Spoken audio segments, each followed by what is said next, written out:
hadith is in Sahih Muslim that our Prophet ﷺ came across the Sahaba one day. They were sitting in the masjid. He came and they were having a heated discussion. So he said to them, "What are you discussing?" So they said, "We are talking about when Qiyamah will happen. We're talking about making a guess, when will Qiyamah happen?"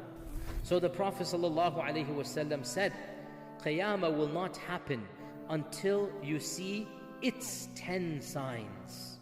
So now he said there are 10 signs that are directly linked to Qiyamah. There are 10 that are definitely in a different category.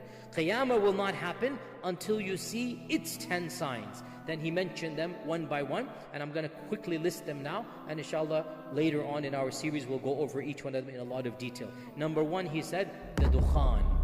Dukhan is a dust, smoke, smog, the dukhan.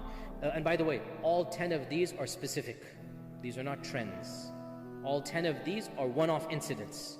So these 10, it is a clear-cut sign. Something major is going to happen, catastrophic, cataclysmic, and everybody will recognize this is one of those major signs. So number one, the dukhan.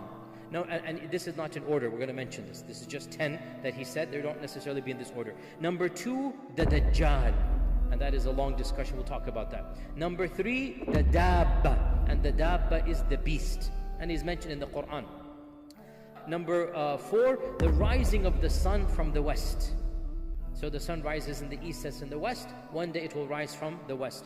Number five, Nuzulu Isa ibn Maryam, the coming down of Isa ibn Maryam. Okay, this is a specific incident, and that is not ambiguous at all, very clear. Number six, Ya'juj and Ma'juj, and the coming of Ya'juj and Ma'juj.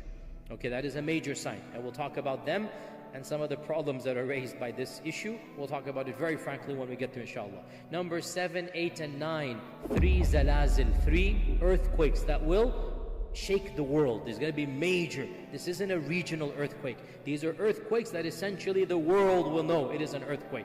3 zalazil that will shake the world. In one hadith, each next one will be bigger than the first one. So it's going to be 3 consecutive earthquakes that are, the whole world will know that there is an earthquake taking place. And then he said, وَآخِرُهُنَّ, the last of these signs, number 10, the last of these signs is a blazing fire that will emanate in Yemen and will force the people towards Ard al-Mahshar, or the land of resurrection. The land of resurrection. The very last sign of Judgment Day will be the fire that will force people to gather in one place, and that will be the end of humanity in that one place, which is going to be in Bilad al-Sham, as we will come to when we come to it. In another hadith he said, anytime one of these 10 comes, expect the other to come immediately after. So these 10 are like dominoes, one after the other. These 10, when the first one comes, khalas, the rest are going to follow very, very quickly.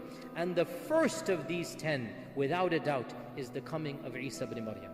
This is the first of these 10. The first of these 10 is the coming of Isa ibn Maryam.